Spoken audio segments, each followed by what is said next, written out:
Hello, everybody. Mr. Funk coming from his kitchen once again to answer all of your fantastic questions. Happy Thursday morning, or lunch, or afternoon, or whatever time you guys are now waking up at. Got a lot of fantastic questions and a couple from people I did not expect, so this is actually pretty fun for me. Giselle asks me, would you rather teach us at school instead of from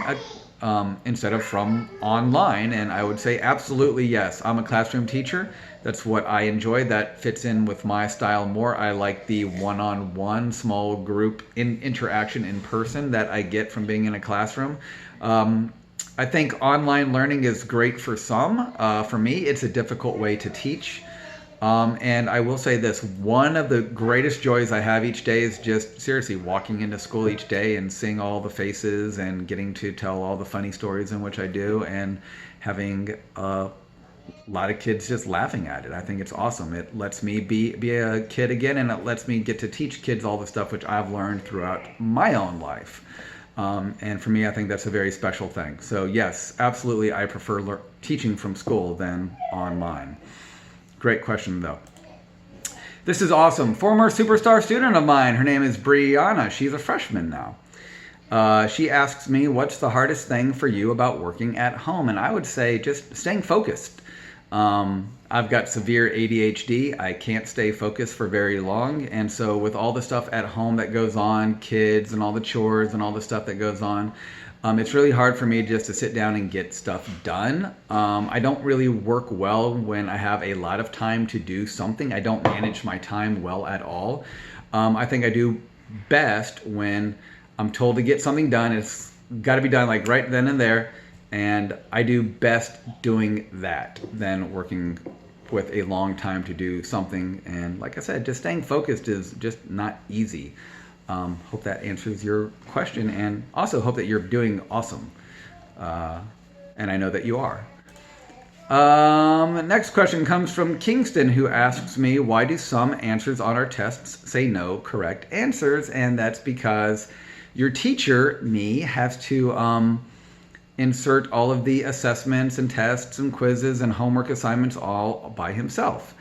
And so I have to type it all in myself, and sometimes I forget to put the correct answer choice, and it is completely my fault, and I'm sorry. I make about 97 mistakes by noon, so that's just one more. But just let me know. I will fix it, and life is good. Relax.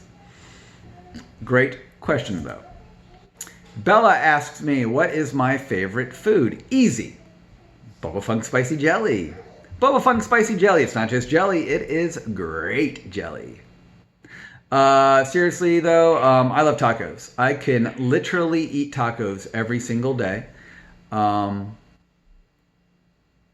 can eat them every single day and live a really great life and not feel like I am missing a thing. That is how much I love eating tacos. But that also being said, distant second, I love Philly cheesesteaks. Problem is, here in Texas, I don't really get a good Philly cheesesteak, but when I do, I think it's awesome. I could eat those almost each day as well and be okay with life. But to answer you, tacos first. Well, Bubba Funk Spicy Jelly first. Tacos, really the first.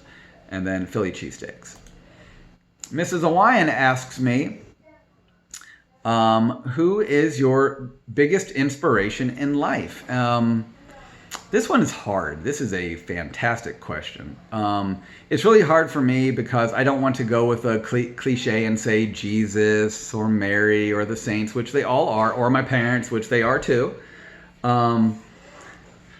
But I do come from the sports world. And while I do come from the sports world, I think it is not the best idea to fall too much in love with a sports star. That is because after working in sports TV for as long as I have, nearly 15 years or more, you learn a couple of things. One, the person who you love that plays sports is not who they say they are. I have been burned so many times from people who I thought were just great humans, great people, and I've been lied to. And because of that, it kind of leads me to not trust them. So it's not the best idea to fall in love with people that play sports.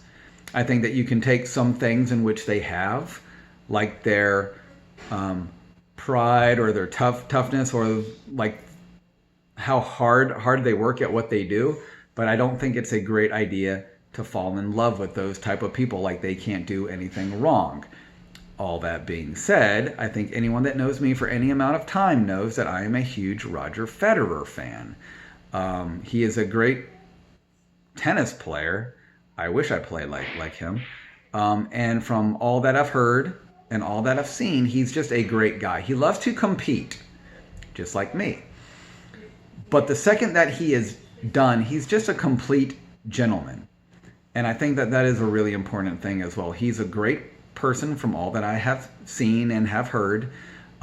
Married with 4 kids and loves them all a lot and spends time with them a lot. And he just does all the right things.